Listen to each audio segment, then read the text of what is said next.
السلام علیکم dear reader and listeners, reader novels library میں آپ کا ڈھیر سارا ویلکم۔ رمز جنون کی ایپیسوڈ 87 کا پارٹ 4 لے کر حاضر ہوئی ہوں۔ اگر آپ نے ابھی تک میرے اس چینل کو سبسکرائب نہیں کیا تو جلدی سے بھی سبسکرائب کر دیں، لائک اینڈ شیئر کریں اور اپنی رائے کامنٹ باکس میں لازمی دیں۔ چلیں ویڈیو کو سٹارٹ کرتے ہیں۔ کربت میں بھی عجب سا فاصلہ رہا، سانس لینا بھی اس کے پاس سزا رہا۔ وہ پاس تھا مگر زہر سا گھلتا رہا، ہر لمس میں ایک درد سا پلتا رہا۔ وہ اسے اپنے ساتھ اس طرح لپٹائے ہوئے تھا کہ اس کی سانسوں کی حدت عائش ملک کے گردن پر بکھر رہی تھی۔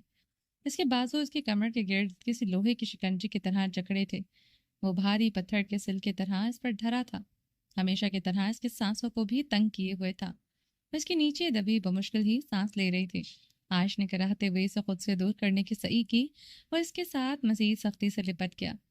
اب اس کی بھاری ٹانگ بھی عائش کے گرد اپنا گھیرا تنگ کر چکی تھی۔ عائش سمجھ چکی تھی وہ جاگ چکا ہے۔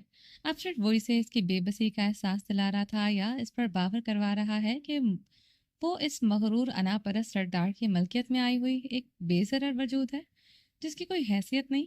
بے بسی اور تکلیف کے احساس سے اس کی سمندری آنکھوں میں پانیوں کی رمق گہری ہوئی تھی۔ بھوک کا احساس تو مر گیا تھا مگر مسلسل دل گھٹنے سے پیٹ کے خالی ہونے کا احساس گھنٹے سے پیٹ خالی ہونے کا احساس غالب ہونے لگا۔ فرعونیت کے لیے مغرور ظالم انسان کا کرب آگ جیسا لمس سہنا آسان نہ تھا۔ اس کا لمس ایسا تھا جیسے کسی تیز دھوپ میں ننگے پاؤں سلگتے پتھروں پر چلنا۔ ایسا لگ رہا تھا جیسے پورے بدن پر تپش کے چھالے بن رہے ہوں۔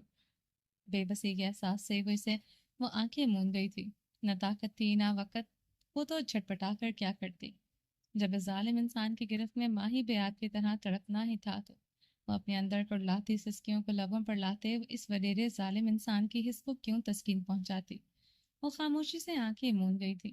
عائش کے ساکت ہونے پر زاویار خانزادہ اس پر رحم کھاتے اسے اسی لمحے اپنی گرفت سے آزاد کر گیا تھا۔ وہ تکیے کو اب اپنے بازوں اور ٹانگوں میں دبوچ گیا تھا۔ رہائی ملنے پر عائش نے گردن موڑے اسے دیکھا۔ وہ اونھے منہ لیٹے اب تکیے کو اس طرح اپنے شکنجے میں کسے ہوئے تھا جیسے اسے اپنے شکنجے میں لیتا تھا۔ اس ظالم انسان کے لیے اس تکیے میں اور اس میں کوئی فرق نہیں تھا۔ گلاس ونڈو سے آتی سنہری دھوپ کی کرنوں میں وہ تلخی سے سوچتا اسے دیکھے گئی۔ سرخ و سفید چہرے پر غرور میں لپٹے بے حد سحر انگیز نقوش۔ مقابل کو اپنی طاقت، اپنی حیثیت، اپنے روب و دبدبے پر بے حد غرور تھا۔ ہوتا بھی کیوں نہ، یہ سب کچھ اس کے پاس وافر مقدار میں تھا۔ گلاس میں جام بھی زیادہ ہو تو باہر چھلک آتا ہے۔ پھر یہ تو ابن آدم تھا۔ غرور تو اس کے نس نس میں کسی زہر کی طرح اترا ہوا تھا جو رگوں کو نیلا تو کر دیتا مگر اس کا کوئی تریاق نہیں ہوتا تھا۔ عائش اٹھ کر بیٹھتے اپنے کپڑے پہننے لگی۔ اتنے گندے لباس پہنو گی؟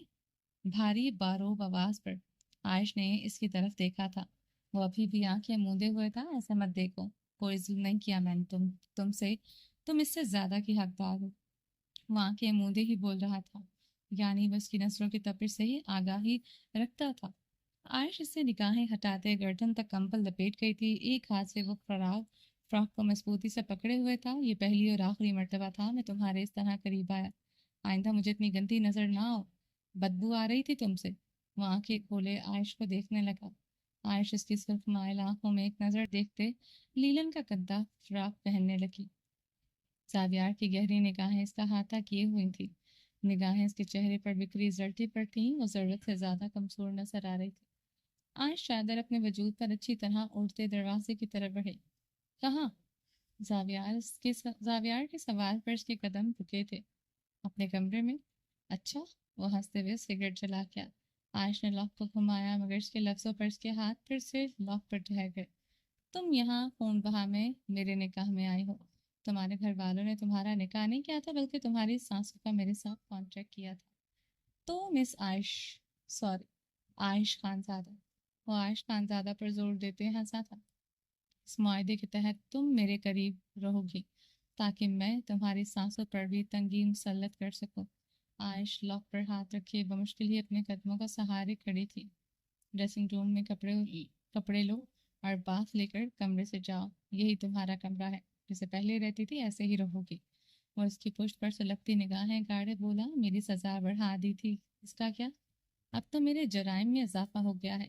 عائش نے اس کی طرف پلٹتے ہوئے کہا، رات میری کرب میں کہاں تمہیں لگا تمہاری سزا کم ہو گئی؟ وہ مغروریت سے ہنستے ہوئے تکیے سے نیچے بازو رکھ گیا۔ ایک ہاتھ سے کش لیتے وہ اس پر اپنی گہری نگاہیں جمائے ہوئے تھا۔ عائش نے اس مغرور ظالم انسان کو دیکھتے نگاہیں چکا لی۔ گزری رات اور اس کی بے رحم قربت یاد آئی تھی۔ ٹھیک تو کہہ رہا تھا، اس حویلی میں واپس آنے کے بعد گزری رات ہی تو دردناک تھی۔ پچھلی 2 راتیں تو بڑی پرسکون گزری تھی۔ زاویار کی نگاہیں مسلسل اس کے وجود پر ٹکی تھی۔ وہ دروازے کے ساتھ ٹیک لگائے ہوئے تھی۔ شاید اس کے کانپتے بدن میں اتنی طاقت نہیں تھی وہ بنا سہارے کے کھڑی ہو پاتی۔ تمہیں اس کمرے میں واپس لانے کا مقصد تمہاری سزا میں اضافہ کرنا ہے۔ اس کی آواز کھاری اور کاٹدار تھی۔ تمہارا سکون مجھے اس تہانے پر لا کھڑا کرتا ہے جہاں میں اپنے بھائی کی قبر ڈھونڈتا پھرتا۔ قبر تو نہیں ملتی مگر آگ کی لپیٹیں میرے وجود کو جھلساتی رہتی ہیں، تمہیں تڑپتا دیکھ کر جیسے اس لپٹی ہوئی آگ کو پل بھر کو ٹھنڈک ملتی ہے۔ وہ سگریٹ کا دھواں اڑاتے بے حسی سے کہہ رہا تھا۔ عائش ملک دروازے سے ٹیک لگائے کو مشکل کھڑی تھی۔ مقابل کے لفظوں پر اب اسے اب تک تکلیف کا احساس تک نہ ہوتا تھا۔ درد نے اتنی گہرائی پکڑ لی تھی کہ اب ہر نیا زخم پر پرانا لگتا تھا۔ وہ تو صرف اپنے کمزور جسم کو بمشکل سہارا دیے کھڑی تھی۔ جاؤ نہاؤ، وہ یکدم دہاڑا تھا۔ عائش اس کی دہاڑ پر تیزی سے ڈریسنگ روم کی طرف بڑھ گئی تھی۔ زاویار خانزادہ جھنجھلاتے ہوئے سگریٹ ایش ٹرے میں مسل گیا تھا۔ اسے اذیت دے کر وہ اذیت میں چل رہا تھا۔ نہ سکون تھا، نہ بدن سے لپٹتی آگ کی لپیٹوں پر ٹھنڈے پانی کے چھینٹے پڑ رہے تھے۔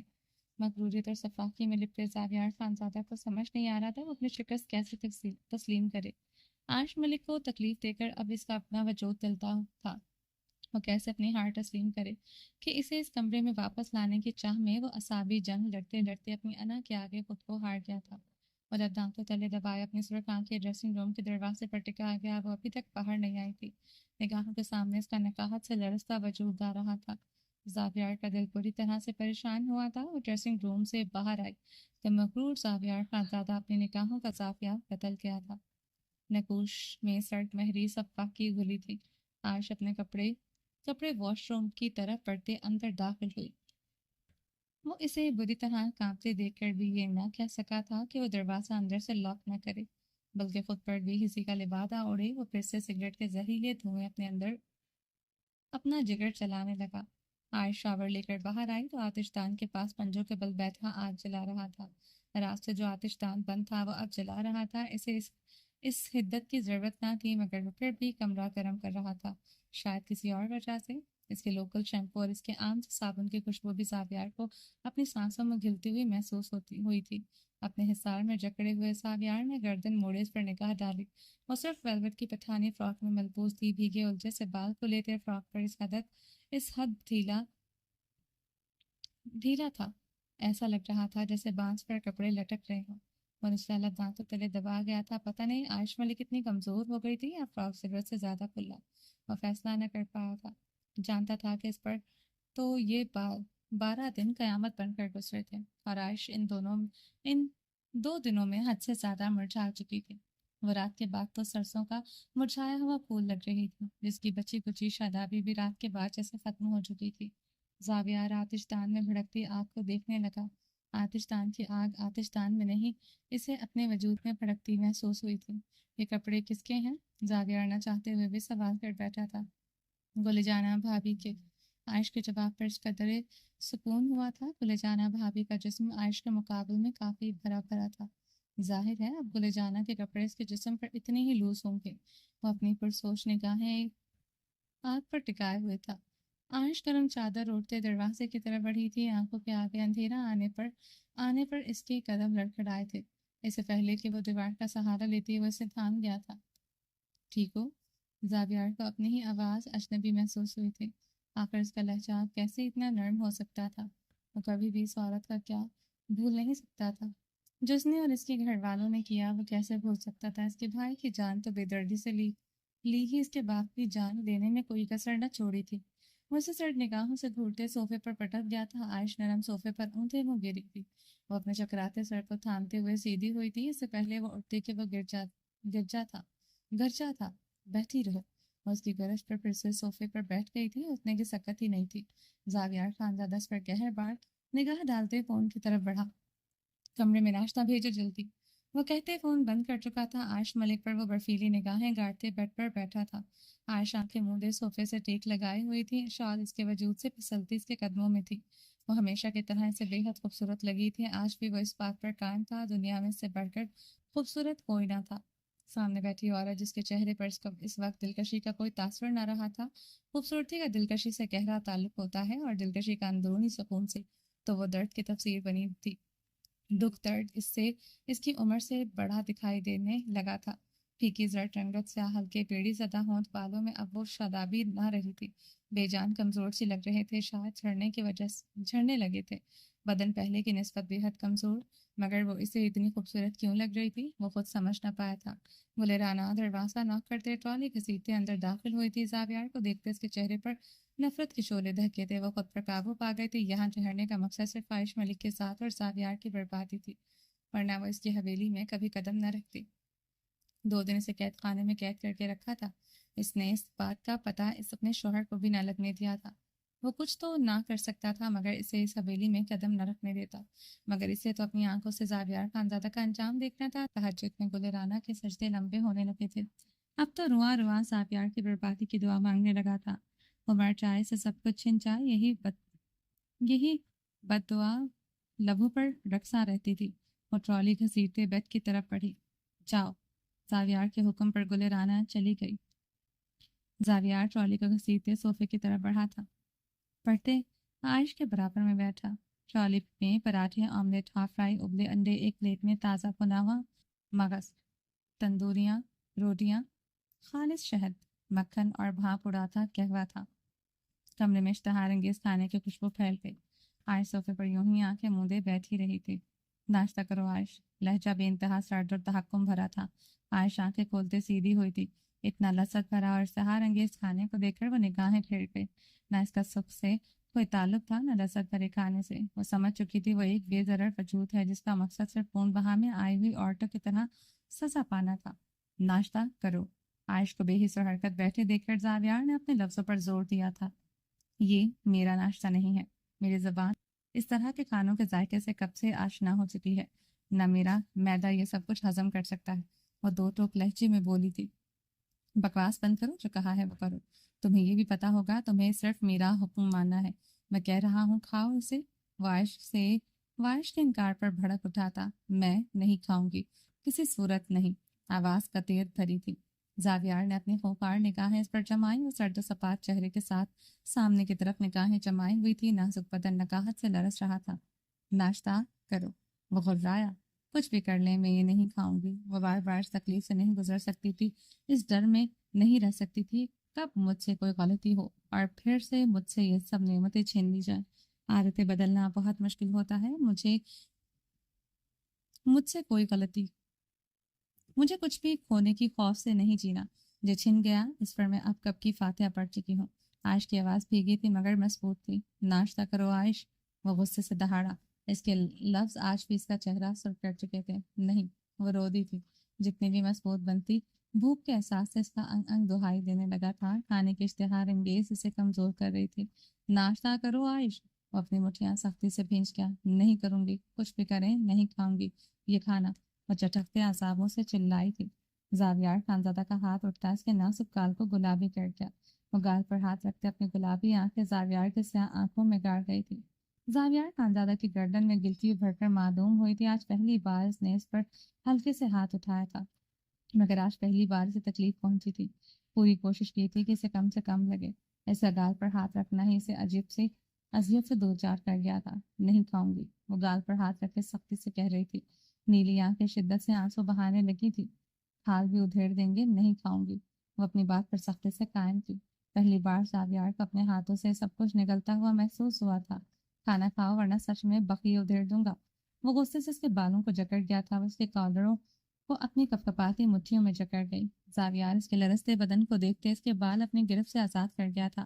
آج اس کے کالر مضبوطی سے جکڑے ہوئے تھی، آنکھوں سے آنسو بہ رہے تھے، خشک پیڑی زدہ لب کپکپا رہے تھے۔ وڈیرے ظالم سردار نے اپنی سزا سنا دی تھی۔ اب عائش ملک اس سزا کو سہے گی۔ پہلے مجھے لگتا تھا اس قفس سے نکلنے کی آخری امید موم ہے۔ اب میں جان چکی ہوں کون بہا میں آئی ہوئی عورت سب کچھ ہوتی ہے، انسان نہیں ہوتی۔ اسے مرتے دم تک یہ سب سہنا ہی ہے۔ میری سزا بڑھا دی تھی آپ نے۔ اچھا کھانا ایک بار پھر سے میری دسترس سے دور کر دیا تھا۔ ملازمائیں تک مجھ سے بہتر کھانا کھاتی ہیں، میں اس حویلی میں سب سے نچلے درجے میں آتی ہوں۔ وہ ٹوٹے لفظوں سے بولتے ہی شکوا کر رہی تھی، نہ جتا رہی تھی۔ ٹوٹے لفظ ٹوٹے تھے مگر وہ مظلومیت کے لبادہ نہیں اوڑے ہوئے تھی۔ اس کی بھیگی آواز اونچی تھی، اسے کالر جکڑے چبا چبا کر کہہ رہی تھی۔ زاویار خانزادہ اس کے ہاتھ نہ چٹک سکا، وہ مضبوط بننے کے چکر میں اپنے حواس کھو رہی تھی۔ کمزور بدن اسے اتنا مضبوط بننے کی اجازت نہیں دے رہا تھا۔ جس رات عورت نے آپ کے بستر پر رات گزاری، وہ عورت ایک پاشا تھی۔ رات گزر گئی، اس کا کام ختم ہو گیا۔ اب جب بلائیں گے آ جاؤں گی، مگر ایک بیوی کی طرح آپ کے ساتھ کھانا نہیں کھاؤں گی۔ لفظ پاشا پر زاویار کا دماغ چھنجھنا گیا تھا، بھووں کے بیچ گہری شکن آ ٹھہری تھی۔ وہ بمشکل پکڑ قابو پاتے مٹھیاں پیچ گیا تھا، چاہ کر بھی اب وہ اس عورت پر ہاتھ نہ اٹھا سکا تھا۔ زاویار خود کو چھڑواتے ہوئے فون کی طرف بڑھا تھا۔ آج کا ناشتہ کمرے میں بھجواؤ، وہ سختی سے کہتے فون دیوار پر مار چکا تھا۔ آج کی دبی دبی سسکیاں سی کنپٹی کی رگیں سلگا رہی تھی۔ وہ اپنی درد کرتی کنپٹی انگلی سے سہلاتے کمرے کے وسط میں چکر لگانے لگا۔ وہ اسے کچھ بھی کھائے بغیر کمرے سے نہیں جانے دے سکتا تھا۔ وہ صوفے پر بیٹھی چکراتے ہوئے اپنے سر کو جکڑے ہوئے تھے۔ 5 منٹ بعد ایک ملازمہ ٹرے لیے اندر داخل ہوئی۔ زاویار کے اشارے پر وہ ٹرے ٹیبل پر عائش کے آگے رکھ کر چلی گئی تھی۔ عائش سیدھے ہوتے سوکھی روٹی اور اچار کے ساتھ کھانا کھانے لگی۔ زاویار منہ پر ہاتھ پھیرتے اس کے قریب صوفے پر بیٹھتے ناشتہ کرنے لگا۔ آج پہلی مرتبہ زاویار کو لذت بھرا ناشتہ بد ذائقہ لگ رہا تھا، حلق سے اتارے نہیں اتر رہا تھا۔ وہ اپنا کھانا ختم کر چکی تھی، چادر اچھی طرح سر پر اوڑھتے وہ کمرے سے نکل گئی۔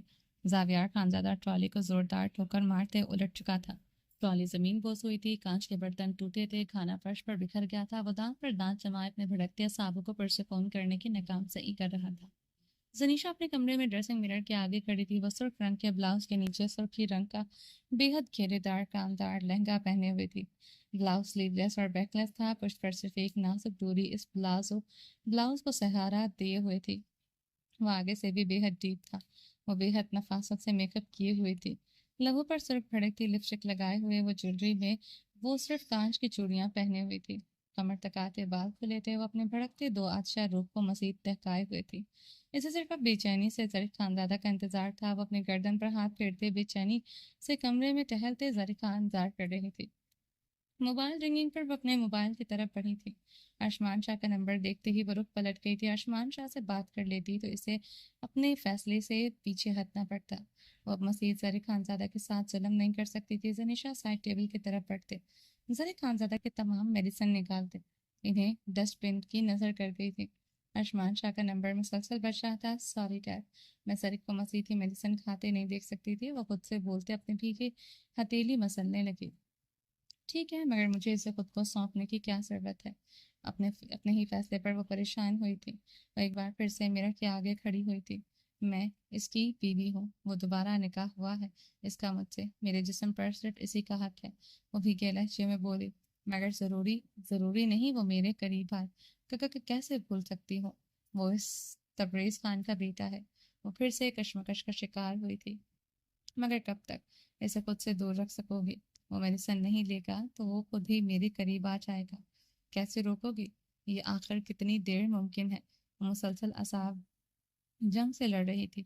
تم زنیشا اس سے محبت نہیں کر سکتی، یاد رکھو، بدلے کی آگ میں ظریف خانزادہ بھی جل سکتا ہے۔ اگر محبت کرو گی تو اس کی جان کیسے لوگی؟ وہ گہرے سانس لیتے ڈریسنگ ٹیبل کے سے کارنرز جکڑ گئی تھی۔ اسے اس کا حق ہی تو دینے لگی ہوں، جان لینے کا تعلق کیا اس سب میں؟ وہ اندر کے سوالوں کے بے چین ہوئی تھی۔ اگر اسے اس کا حق نہیں دو گی تو اسے مجھ پر شک ہو جائے گا، وہ مجھ سے بیزار ہو جائے گا، یہ رشتہ بوجھ لگے گا، وہ کسی اور عورت کو میری جگہ دے دے گا۔ وہ اپنی سرخ ہوتی آنکھیں مرر میں ٹکا گئی تھی، نشیلی آنکھیں بھیگی اور سرخ تھیں۔ ایک فیصلہ آج تن من سے کرتی ہوں، اگر کبھی ظریف خانزادہ کی جان لینے کا لمحہ آیا تو صرف اسے نہیں ماروں گی، خود کی جان بھی لے لوں گی۔ زنیشا کی سانسیں تیز ہوئی تھی، دمے کا اٹیک آیا تھا اور وہ دراز سے اپنا انہیلر نکالے اپنی سانسوں کو انہیل کرنے لگی۔ وہ گہرے سانس لیتے نیچے زمین پر بیٹھتی چلی گئی۔ ارجمان شاہ کا فون مسلسل بج رہا تھا۔ وہ اپنے کانوں پر ہاتھ رکھ چکی تھی۔ نشیلی آنکھوں سے آنسو بہتے گلاب کی آرزو کو بھگونے لگے تھے۔ 17 سال پہلے قیامت رات نظروں کے سامنے آئی تھی۔ بابا، مورے، لالا، وہ روتے ہوئے اپنے گھٹنوں میں چہرہ دے گئی تھی۔ بدن ہلکا ہلکا لرزنے لگا تھا۔ کل کے سارے وعدے آج ٹوٹنے لگے۔ ہاتھ میں جو ہاتھ تھے وہ چھوٹنے لگے۔ وہ اپنی زخمی سسکاریاں لبوں میں دبائے ہوئے تھی۔ زرق کو حق دینا ایسا لگ رہا تھا جیسے کوئی گناہ کرنا، مگر اس کا حق نہ دے کر بھی وہ جیسے سولے پر لٹکی ہوئی تھی۔ دروازہ کھلنے کی آواز پر زنیشا نے گھٹنوں سے سر اٹھاتے دیکھا۔ وہ اپنی بے انتہا خوبصورت سحر انگیز پرسنالٹی لیے کھڑا تھا۔ سیاہ شلوار قمیض پر سیاہ جیکٹ پہنے ہوئے بھیگا بے یقین سر، اس کی سیاہ چمکتی جیکٹ پر بارش کی بوندیں تھیں، ایسی ہی بوندا باندی جیسی اس وقت زنیشا کی آنکھوں سے ہو رہی تھی۔ جہاں کھڑا تھا وہاں ہی کھڑا تھا۔ زنیشا کو ایسے دیکھ کر وہ ساکت و جامد تھا۔ وہ چاہ کر بھی آگے بڑھ نہیں سکتا تھا۔ اس کی بیوی یہ کیا چاہ رہی تھی؟ وہ دلہن کے لباس میں کھڑی تھی، بیڈ پر گلاب کی پتیاں تھیں، کمرے میں موم بتیوں کی صرف زرد روشنی بکھری ہوئی تھی۔ کمرے میں ٹیوب روز اینڈ اود کی خوشبو بکھری ہوئی تھی۔ یہ خوشبو اتنی بھرپور تھی کہ جیسے سانس کے ساتھ دل کی دھڑکن میں اتر جاتی ہو، مٹھاس میں لپٹی۔ یہ مہک کمرے کی زرد روشنی اور گلاب کی بکھری پتیوں میں جان لیوا رچی تھی۔ وہ اسے دیکھتے مسکرایا تھا۔ زنیشا مسکرا بھی نہ سکی، وہ اس جیسی کیوں نہ تھی آخر، سب کچھ لمحوں میں بھول جانے والی۔ وہ اس دن سے خفا خفا سا تھا، اب ایسے مسکرا رہا تھا جیسے کچھ ہوا ہی نہ ہو۔ وہ مسکراتے ہوئے اس کی طرف بڑھنے لگا، اس کی آنکھیں چمکنے لگی، لبوں پر جان لیوا مسکراہٹ تھی۔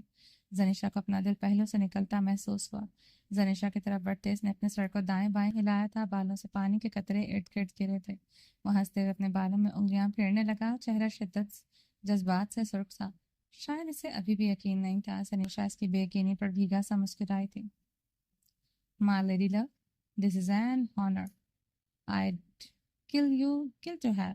وہ جھکا تھا، شرارت بھری مسکراہٹ لبوں پر سجائے بولا تھا۔ زنیشا اسے بھیگی آنکھوں سے دیکھتی جا رہی تھی۔ گردن جھکاؤ کہ سر اپنی پسندیدہ عورت کی اس ادا کے صدقے وہ اس کے سامنے اپنی گردن جھکا گیا۔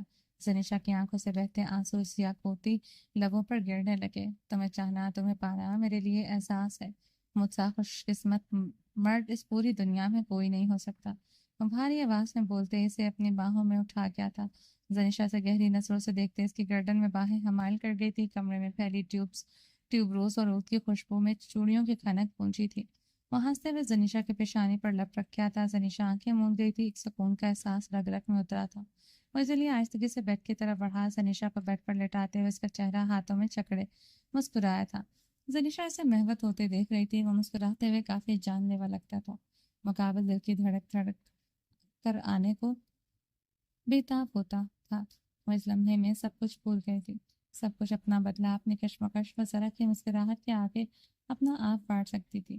وہ یہ سب سوچ سکتی تھی، نہ کر سکتی تھی، نہ کہہ سکتی تھی۔ سینے میں دل کی جگہ پتلا پنپتا تھا۔ زرق کے قریب آتے ہی کریڈ ایونٹرز کی مہنگی خوشبو اس کی سانسوں میں گھل گئی تھی۔ برگاموٹ اور آکموس کی مہک اسے اپنا آپ چلتا محسوس ہو رہا تھا۔ وہ خود تو جان لیوا تھا ہی، اس کے کلون کی مہک اس سے بڑھ کر جان لیوا تھی۔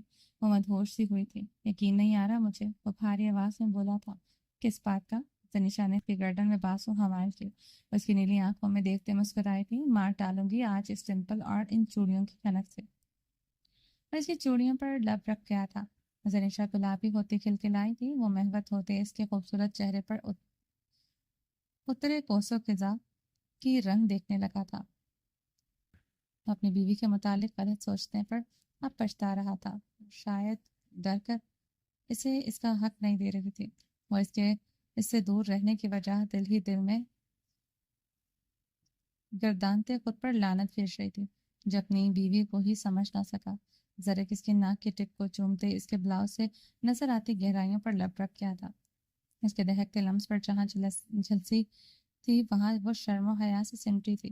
وہ زنیشا کے گلاب کی طرح سب پڑتے عارض پر گھنیلی پلکوں کا رقص دیکھتے محب سا مسکرایا تھا، اور تکیے پر لیٹتے اس کے نازک وجود کو اپنے سینے سے لپٹا گیا تھا۔ زنیشا اس کی گردن میں چہرہ چھپا گئی تھی۔